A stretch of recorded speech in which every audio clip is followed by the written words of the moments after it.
భాషనేనా? భాష గురించి, భావం గురించి, ప్రజా సమస్యల గురించి మాట్లాడే చంద్రశేఖర్ రావు 10 సంవత్సరాలు ఈ తెలంగాణ రాష్ట్రంని పట్టి పీడించి వేధించి దోసుకొని దోపిడి దొంగలాక అడవి పందుల్లాక తెలంగాణ రాష్ట్రాన్ని సర్వనాశనం చేసి 10 సంవత్సరాలలో 100 సంవత్సరాల విధ్వంసం చేసినావు. ఇవాళ మమ్మల్ని ఎంటిక బీకలేరంటావా? మా కాంగ్రెస్ పార్టీ కార్యకర్తలు అనుకుంటే నీ ముడ్డి మీద డ్రాయర్ కూడా ఉండదు పీకడం మొదలు పెడితే బిడ్డ. నువ్వు అనుకుంటున్నావేమో కాలు ఇరిగిందని, లేకపోతే కట్టె పట్టుకొని నడుస్తున్నా అని, కూతురు జైలుకు పోయిందని, అధికారం కోల్పోయిందని. కొంతకాలం మేము సంయమనం పాటించినాం. ఏ మనిషికైనా కష్టం వచ్చినప్పుడు మేము మానవత్వంతో మీ గురించి మాట్లాడకుండా మర్యాద పూర్వకంగా వ్యవహరించినాం. ఇవాళ నువ్వు అనుకుంటున్నావు నువ్వు ఏది పడితే అది మాట్లాడితే చూస్తూ ఊరుకుంటామని. చూస్తూ ఊరుకునేటోడు ఎవరు లేరు. నేను పెద్దలు జానారెడ్డి గారి లాగా కాదు, నేను రేవంత్ రెడ్డిని బిడ్డ. అంగిలాగు ఊడదీసి నువ్వు మాట్లాడే లత్కోర్ లఫంగ మాటలకు చెర్లపల్లి జైల్లో చిప్పకూడు తినిపిస్తా బిడ్డ. నువ్వు అనుకుంటున్నావేమో. ఆనాడు చెప్పినా ఈనాడు చెప్తున్నా, నువ్వు పేదలకు డబుల్ బెడ్రూమ్ ఇల్లు కట్టియలే. నేను మాత్రం నీకు తప్పకుండా డబుల్ బెడ్రూమ్ ఇల్లు కట్టిస్తా చెర్లపల్లి జైల్లో.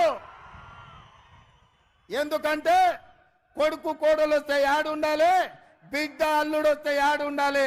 అందరు కలిసి చెర్లపల్లి జైల్లో ఉండేటట్టు మీకు డబుల్ బెడ్రూమ్ ఇల్లు కట్టించే బాధ్యత మా లక్షలాది మంది కాంగ్రెస్ పార్టీ కార్యకర్తలు తీసుకుంటారని చెప్పి నేను ఈ వేదిక మీద నుంచి చెప్పదలుచుకున్నా. అందుకే మిత్రులారా, మీరు ఆలోచన చేయండి. డిసెంబర్ 7 నాడు మనం అధికారం చేపట్టి డిసెంబర్ 9 నాడు ఆడబిడ్డల ఆర్టీసీలో ఉచిత ప్రయాణం, రాజీవ్ ఆరోగ్యశ్రీ ద్వారా ప్రతి పేదవాడికి 10 లక్షల రూపాయలు ఉచితంగా వైద్యాన్ని అందించే నిర్ణయాలు తీసుకున్నాం. ఇదే కాదు, మా మిత్రుడు పెద్దలు బట్టి విక్రమార్క గారు ఆర్థిక సమస్యలు, రాష్ట్రం సంక్షోభంలో ఉంటే, జీతభత్యాలు ఇవ్వలేని పరిస్థితిలో రాష్ట్రం ఉంటే ప్రభుత్వ ఉద్యోగులకు అదేవిధంగా పెన్షన్దారులకు 1వ తారీఖు నాడు జీతభత్యాలు ఇచ్చి రాష్ట్ర ఆర్థిక పరిస్థితిని గాడిలో పెట్టిండు. ఇదే కాదు, ఆడబిడ్డలను దృష్టిలో పెట్టుకొని కట్టెల పొయ్యితోని కన్నీళ్లతోని ఆడబిడ్డలు కష్టపడుతుంటే వాళ్ళ కన్నీళ్లు తూడవడానికి సోనియమ్మ మాట ప్రకారం 500 రూపాయలకే ఆడబిడ్డలకు సిలిండర్ ఇచ్చి ఆడబిడ్డల కష్టాలు తీర్చినాం. అదే కాదు, పేదవాళ్లకు ఇంటింటికి ఉచితంగా 200 యూనిట్ల పథకాన్ని అమలు చేసి నిరూపించినాం.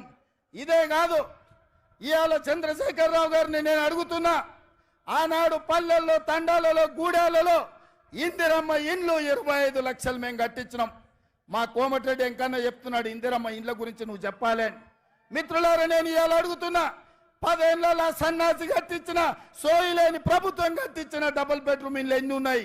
ఇవాళ మనం 4.5 లక్షల ఇందిరమ్మ ఇండ్లు 22,500 కోట్లతో ఖమ్మం జిల్లాలో మిత్రుడు పొంగులేటి శ్రీనివాసరెడ్డి ఆ శాఖలో మనం పనులు ప్రారంభించుకున్నాం. లక్షలాది ఇందిరమ్మ ఇండ్లు కట్టించే బాధ్యత మాది. నేను అందుకే ఇవాళ సవాలు విసురుతున్న చంద్రశేఖర్ రావుకు, డబుల్ బెడ్రూమ్ ఇల్లు కట్టించిన ఊర్లలో నువ్వు ఓట్లాడుగు, ఇందిరమ్మ ఇండ్లు ఉన్న ఊర్లలో మేము ఓట్లు అడుగుతాం, మీకు డిపాజిట్లు వస్తే చూసుకుందామని చెప్పి నేను సవాలు విసురుతున్నా. అందుకే మిత్రులారా, ఇవాళ ఈ రాష్ట్రంలో జరగబోయే ఎన్నికలు నేను ఒక్క మాట ఈ వేదిక మీద నుంచి సూటిగా నరేంద్ర మోడీ, కల్వకుంట్ల చంద్రశేఖరరావుకు విసిరదలుచుకున్నా. నేను, నా మిత్రులు, నా సహచర మంత్రివర్గం 100 రోజుల్లో మా పరిపాలన మీ ముందల పెట్టినాం, మా పాలసీలు మేము అమలు చేసినాం. ఇవాళ నేను అడుగుతున్న మిత్రులారా, 100 రోజుల్లో మేము మంచి పాలన ఇస్తే, సంక్షేమ పథకాలు అమలు చేస్తే, 6 గ్యారంటీలు అమలు చేయడానికి చిత్తశుద్ధితో ప్రయత్నం చేస్తే తెలంగాణ రాష్ట్రంలో మమ్మల్ని 14 సీట్లలో గెలిపించండి. ఒకవేళ మా పాలన సరిగ్గా లేకపోతే మాకు ఓటు ఇవ్వాలనో లేదో మీరు ఆలోచన చేయండి.